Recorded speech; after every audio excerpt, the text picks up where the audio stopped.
Bienvenue dans l'été des jongleuses. Je suis Ruth Manu, coach de vie certifiée. Si vous découvrez le podcast avec cet épisode, attrapez une boisson fraîche, votre serviette et rejoignez-nous au bord de la piscine. On s'y détend, on laisse notre esprit vagabonder et on se partage en toute intimité les pensées furtives qui s'invitent dans ces rêveries oisives. Attention quand même, je dois vous prévenir que l'écoute de ces pensées d'été risque fortement de piquer votre curiosité et de vous donner envie d'en savoir plus. Je vous souhaite un joli mois d'août et une excellente dégustation.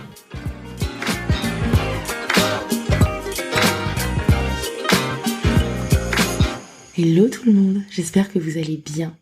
Ces derniers temps, je pense de plus en plus à désinvestir Instagram pour investir un peu plus LinkedIn. J'ai l'idée que la plateforme correspondrait mieux à ma façon de fonctionner. Mais bon, je teste et je me pose des questions. Je vous tiendrai au courant si je décide de faire cette fameuse migration.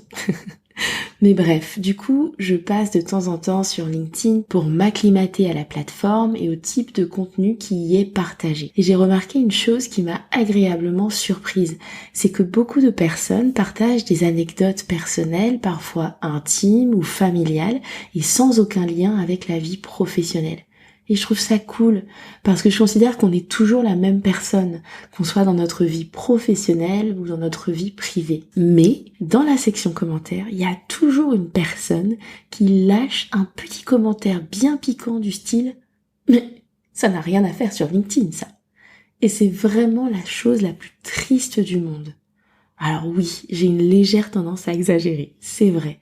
Mais en vrai, c'est super triste, non? Cette tendance à tout séparer de façon chirurgicale, à mettre des règles débiles sur ce qui se dit, ce qui se fait et où et quand. Je suis pas en train de dire que tous les aspects de notre vie doivent être partagés avec nos collègues ou avec n'importe qui d'ailleurs. On n'a pas à le faire si on est dans un contexte où on ne se sent pas en sécurité, où on ne se sent pas à l'aise pour le faire. Mais personnellement, les moments de ma vie en entreprise les plus heureux sont vraiment ceux où je pouvais pleinement être moi-même. Faire des blagues, rire de bon cœur, rire fort, partager ma passion pour la musique, parler de ma vie de famille, de mes voyages et nouer, pourquoi pas, de belles amitiés. Et les moments où j'étais le plus malheureuse sont ceux où je ne pouvais pas faire toutes ces choses. Et j'ai quand même l'intuition que le fait de se scinder comme ça en plusieurs parties compartimentées, cloisonnées, ça contribue à créer un mal-être en nous déjà, mais aussi entre nous les uns les autres. Parce que faire ça, accepter de se scinder comme ça, c'est accepter de laisser des parties de nous qui sont vitales pour nous à la porte de l'entreprise ou de notre vie professionnelle. Et c'est aussi passer à côté de l'opportunité de s'inspirer d'accomplissements personnels pour les appliquer à notre vie professionnelle et inversement. Quand on fait ça, on ne voit plus qu'on est sacrément forte pour comprendre et accueillir les émotions de notre jeune enfant de façon constructive et qu'en fait, c'est exactement la même compétence qui sert à diriger une équipe. On ne voit plus la fois où on a dû se débrouiller dans un pays où on ne parlait pas la langue et que ça aussi, le fait de trouver des solutions et d'être pleine de ressources, c'est aussi des compétences qui peuvent servir au travail. Et l'inverse est vrai aussi.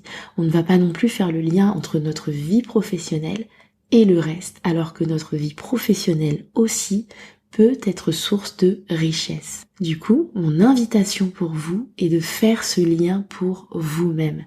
Je vous invite à vous souvenir que vous êtes toujours la même personne. Je vous invite à découvrir et à chérir cette personne que vous êtes toujours et à la laisser s'exprimer pleinement quand c'est possible pour vous de le faire. Et je vous souhaite aussi d'être dans un contexte professionnel qui vous permette d'exprimer toutes les facettes de vous. Je vous dis à très vite pour la prochaine pensée à grignoter et d'ici là, prenez soin de vous.